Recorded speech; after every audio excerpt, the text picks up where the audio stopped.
You're not entirely alone in the wilderness. You and I sometimes talk about this, what it feels like to be Bill Weld in a Republican Party that's shutting you out of a lot of primaries. But there's a group called Republicans for the Rule of Law, and they are going to air some ads on Fox and Friends and Lou Dobbs Tonight next week. Let's just listen to what one of them says. This is Ambassador John Bolton. He was National Security Advisor to President Trump.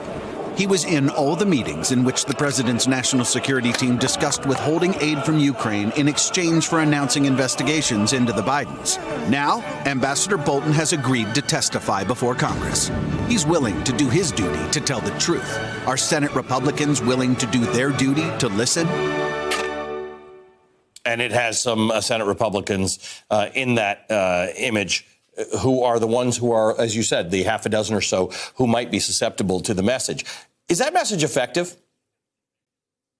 Well, yeah, I think so. I'll tell you, I encounter it out on the hustings all the time. I may not encounter it too much in the halls of the Republicans in the Senate and the House in Washington, but out in the field, I mean, my wife and I were just in Iowa for 5 days last week. We're in New Hampshire 3 or 4 days most weeks, and people say, you know, can't you change what's going on in Washington? Can't you get rid of this guy? They don't even want to say his name. They're just exhausted, and they want to move past all this.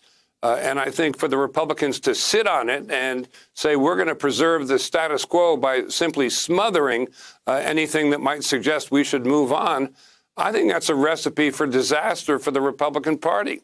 Thanks for checking out our YouTube channel. Subscribe by clicking on the button below for more from The Last Word and the rest of MSNBC.